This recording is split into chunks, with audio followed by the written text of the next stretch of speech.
Hey, uh, so I thought I might help you out a little bit and show you one of the meals that I make.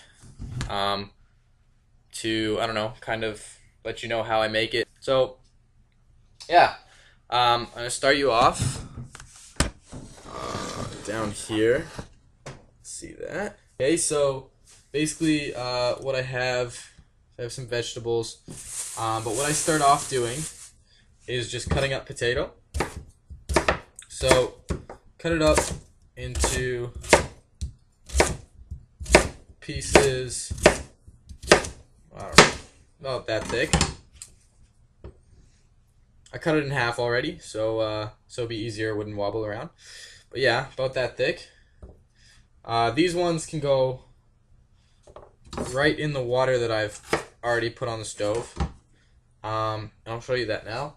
So, I've got a pot of water, and I've filled it up about halfway with just water, like no salt or anything. Put that on the stove, about medium, about medium. Okay, so back to potatoes. Cut them again, make them triangles about that size. Then you can just throw it all in.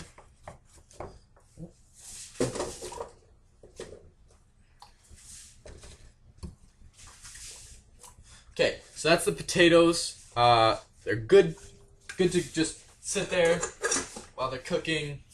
Just let that happen. The next thing that we're going to do, which is actually going to be the base of our meal, is cook up some ground turkey. I just got, how many pounds is that? It's about half a kilogram.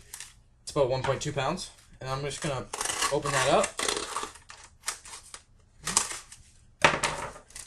and stick it right in my pan. Now, stuff looks a little dirty because I already made a few meals, but showing you so that you know how I do it. So I've got my meat in here. I'm going to take my seasoning, which I have no salt added Le Grill Clubhouse chicken seasoning. You can use any seasoning that you want, but I like this stuff. And I'm just going to put it on top of kind of the clump, and then break that up a little bit. And as it's cooking, we'll add a little more. But I just like to get it nice and broken up just so it's on the bottom of the pan all over. The thing about ground chicken or ground turkey is that it's going to start off pink, and if you don't cook it all the way through, you could get sick. So we want this nice and brown by the time we're done. Now I can do some vegetables. So the vegetables, first it's going to be ground beef, then vegetable layer on top, then sweet potato.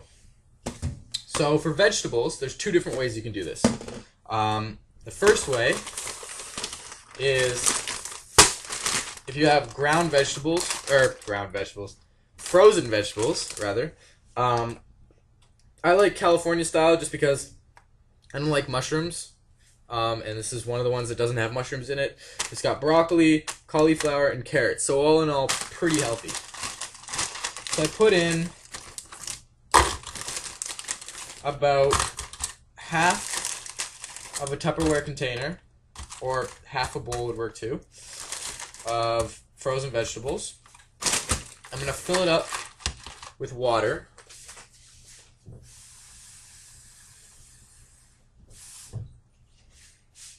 Just so everything's sitting in water. So you have, like, some pieces are sticking out of the water, but mostly everything's in the water. So I'm going to put that in the microwave for 2 minutes, and we'll see when it comes out.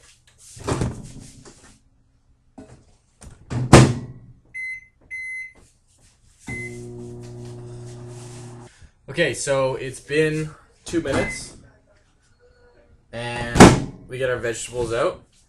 And they basically, all of the ice is melted. It's still kind of cold, but all of the ice is melted. And what I'm going to do is I'm going to take a lid to the Tupperware. You can use anything, a strain or anything. I'm going to put it on the side and just let the water drain out. So I'm going to go do that over in the sink. Okay, so now I just have vegetables.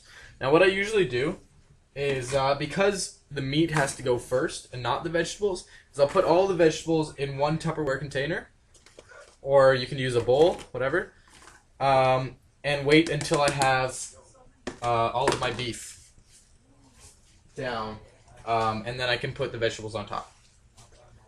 So this has been cooking for a little bit. When it starts to get more gray or more brown on the bottom, you can kind of mix it up and try and flip some of it. But right now it's cooking well, and we're just going to leave it for a bit. We might put a little bit more of this on, but don't overdo it. Just a little bit. By the way, for this pan, what I did before, which I didn't show you, is I put a little bit of canola oil on. Just sprayed it over,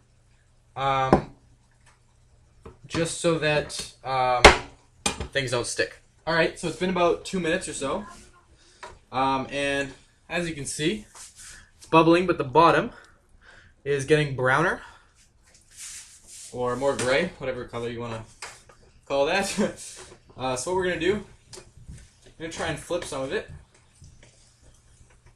Might be kind of hard because it's ground and it might not want to stick together very well. But we're just doing our best. So once you flip most of it, you can try and mash it up a little bit. The thing with either ground beef or ground turkey or ground chicken is that if it's really lean, it's generally not going to have too much flavor to itself. So that's why I always like to season either ground beef or ground turkey or whatever with some seasoning that I like. Alright, so it's been about a minute, maybe a minute and a half longer.